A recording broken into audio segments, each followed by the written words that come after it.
Hi, welcome to Sarah Recaps. In ancient Egypt, gods live among mortals and rule the land. They're easily distinguishable because they're much taller than the average person. They have gold blood and they can transform into all manner of frightening. Osiris is the king of all the land made bountiful by the Nile, while his brother Set rules the barren desert. And this isolation has made him better. Eventually Osiris decides to pass the throne to his son, Horus, who is in a relationship with the goddess Hathor. He cares about Hathor so much that he's gifted one of Egypt's greatest treasures, the bracelet of 42 stars, which can keep demons away. On the day of the coronation, everyone comes to the celebration, including every god, but also every mortal in the city. This includes Aya and her boyfriend Bek, a thief that doesn't hesitate to steal fancy things to make his girlfriend happy and perhaps run away together. Someday, after all the gods have given their regards and mortals have left their offerings, Osiris gives a speech and gets ready to put the crown on Horus. However, they're interrupted by the arrival of Set, who pretends to be here with a gift, but soon he fills the place with his own army. Then he hands Osiris the staff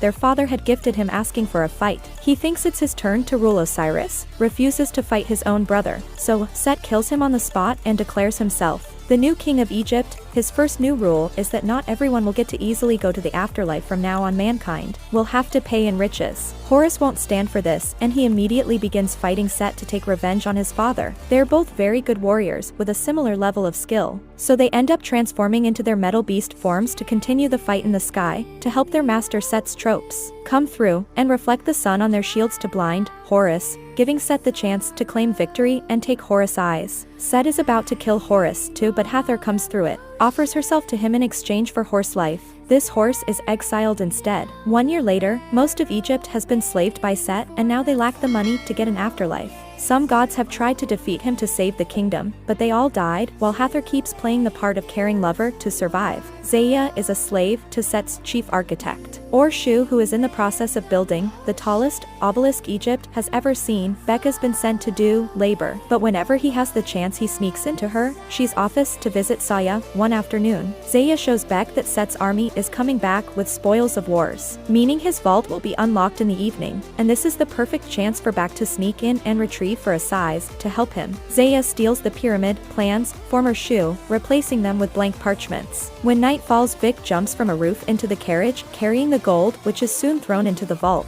There, Bek uses the plans. They avoid most traps, but he accidentally activates one anyway, and there's a third bridge that isn't on the plans at all. Fortunately, Bek is quick and nimble, so he dodges every attack and reaches the statue guarding one of Horus' eyes. When he grabs the eye, he falls into a pit full of scorpions, but thankfully, the light of the eye keeps them away in the morning. Bek goes to see Zaire again, but her Shu has discovered the switcheroo and is waiting for him with a bunch of guards. Becky uses the eye to blind them all and escapes with his girlfriend, but as they run away in a carriage, she shoots his bow from the balcony and kills Aya. Moments later, they arrived at the temple where Horus hides, and Bek gets attacked by Horus. The staff, when he doesn't immediately give him the eye back, Bek promises to do it if Horus revives Aya. Horus accepts to try, but his efforts are pointless. She's not hurt. She's already dead, and he can't cure mortality. Horus summons Anubis, the god of death, who takes Aya soul to the underworld to be judged. Bek is worried because she won't be able to pay the fee to the afterlife. So, after Horus takes back his, Bek offers a deal. If Horus comes up with a way to save Zaya, Bek will show him the way into the pyramid to get the other eye. Horus accepts after explaining he may get some extra benefits if he becomes king again, and they take off after hiding Zaya in the temple. Meanwhile, since sending his army to attack another goddess stronghold, when he learns about the missing eye by the time Set goes to Horus' temple, his nephew is already gone, but he does find Zaya's body and takes her necklace. After sending his men to find Horus back to Horus and back, they're currently climbing a mountain because Horus can't transform without both eyes, and he needs help to defeat Sad. Horus prays to his grandfather, the god of the sun, for a blessing that temporarily allows him to transform again and fly towards the solar divine vessel where real lives here. Ra's duty is to fight the shadow beast, Apophis, every day and keep it away from Egypt. Refuses to get involved in Set's conflict because he believes in staying neutral. Words sons are concerned, not willing to play favorites. However, he does allow Horus to fill a flask with the waters that surround the vessel back in Egypt. The last standing rebel gods have retreated behind the walls, so Set takes the chance to visit his ex-wife Necklace and takes her wings for her at the solar vessel Ra temporarily. Grants her some power so he can fly back with Bik, but he loses it as soon as they get closer to the ground, and have a rather inelegant landing next. They need to use the flask of water to kill Desert, which would weaken Set greatly, but first Horus ends back together. Some regular water to drink near the waterfall. Bik is ambushed by Set's Minotaur army led by Nervous. Fortunately, Horus quickly comes to his rescue and easily defeats them all, but Nevis is only pretending to be dead. He waits for the right moment to push Horus and back off the waterfall before fleeing, and the only reason the pair survives is thanks to Horus' staff Nevis. Reports back to Set, who kills him for having failed and sends his mighty hunters. After Horus then Set asks Hathor to take him to the underworld. She is accessed there because she used to be counselor to the dead. Hathor pretend she'll think about it, and when she has a free moment, she uses her powers on the sand to make it show her how Horus is doing. When Set finds her, he finally realizes Hathor still loves Horus and she's been lying all this time. So he tries to kill her, but Hathor escapes by opening a portal with her bracelet as tomb. Bek and Horus are pausing there, walk back to the city to take a rest. Suddenly Set's hunter show up riding giant snakes, and it's dangerous for Horus to fight them because he can't stand their venom in his current state. Very quickly comes up with a plan.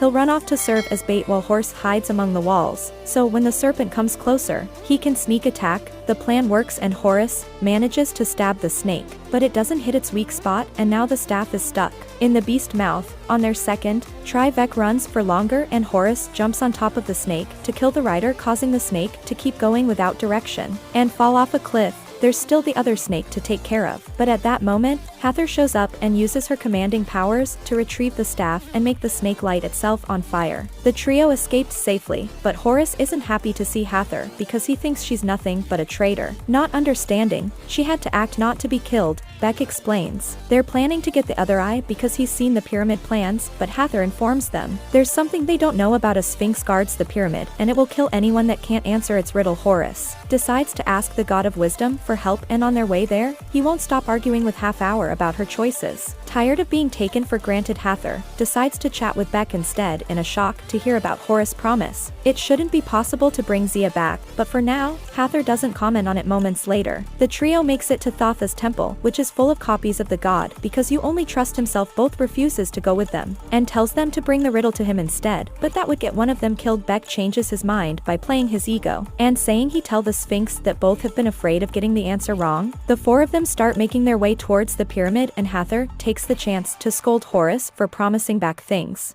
he can't achieve. Horus doesn't feel bad though, because this lie is for the sake of the greater good. When they make it to the pyramid grounds, Horus decides to wait until night falls to pass undetected, while Thoth reminds Horus that Hathor became Set's lover just so Set would spare his life. Zaya uses her magic on the sand to show to Bek an image of Zaya waiting in line to be judged, because Hathor used to guide souls too. She has the ability to speak to the dead, and she allows Bek to send Zia a message of his fight to bring her back, which is cut short by Anubis. In the evening, the party approaches the pyramid to find it in constant movement. Bek chooses a door at random and jumps inside, where he parkers his way through a moving bridge that allows him to reach the wheel. That makes it all stop. Now, the whole group can enter and approach the Sphinx together. However, Thoth gets the answer to the riddle wrong, and the Sphinx begins attacking them back, and Hathor step away, and Horus holds back the Sphinx while Thoth keeps offering possible answers until he gets it right. The correct answer destroys the Sphinx, and the group is free to approach the center of the pyramid where they need to drop the water. But a trap is waiting for them. Hathor and Horus get caught in a cage while Set suddenly shows up.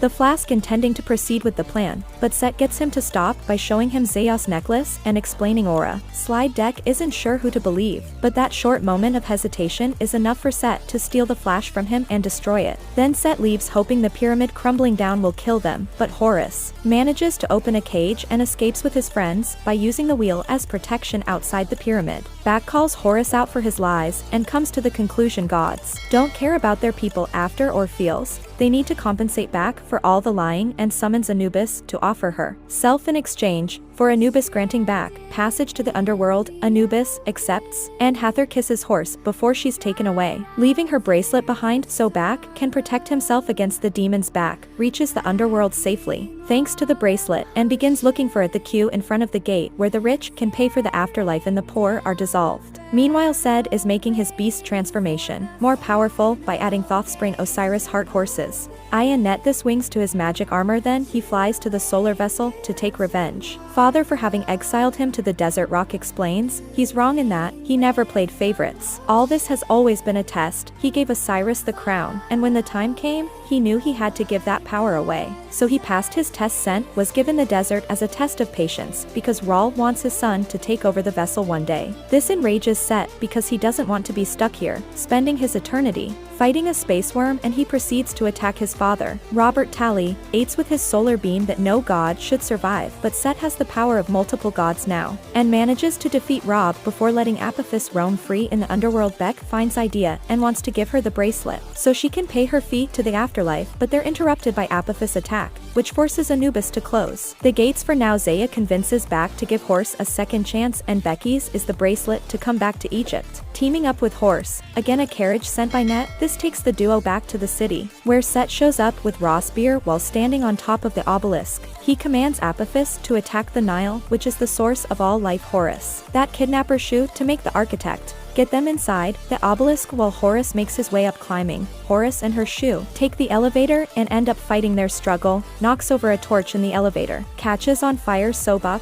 ties his rope to the wall and jumps off before the elevator is taken over by the fire, falling down as it takes issue with it. At the top of the obelisk, Horus finds Sed and begins another fight. Set thinks he's winning this, but Horus is just the bait. While Bick shows up for a sneak attack, putting on his armor, Set attacks back, who removes from the helmet before Set pushes him away. Bick throws the eye of Horus, but the god decides to do the right thing and save Bick. Instead of the eye, Horus apologizes to beg for everything before finally transforming into his beast form again because it's good deeds and not grieve the decide your worth. After leaving Back safely on the ground, Horus goes back to fighting Sed inside the obelisk, and by hitting the walls, he manages to make the building crumble and head Set as well. Once it hits the ground, Horus kills it with raw spear. Afterward, Horus flies to the solar vessel and gives Rise Your Back, which instantly heals him with power. Ra wastes no time in fighting Apophis and sending it back the way it came, allowing Anubis to open the gates again. Horus returns to Egypt and receives his other eye from a child that picked it off the ground. Then Horus checks on Back only to discover Set's push at wounded him, and the boy dies in front of him, overwhelmed with grief. Forrest takes Back's body to his temple so he could be next to Zia. At that moment, Roger shows up and revives the young couple as a thank you to Horus for helping him. A few days later, Egypt is bright with life again. All the people have been freed, and Horses, finally, crowned king officially by Thoth. The first thing he does is correct the rules of the afterlife. Deeds will decide if you pass or not. Not your riches. Beck is named chief advisor to the king, and he gives Horseback the bracelet so he can go to the underworld and rescue Hathor. Thanks for watching. Make sure to subscribe and turn on notifications so you can watch more videos like this.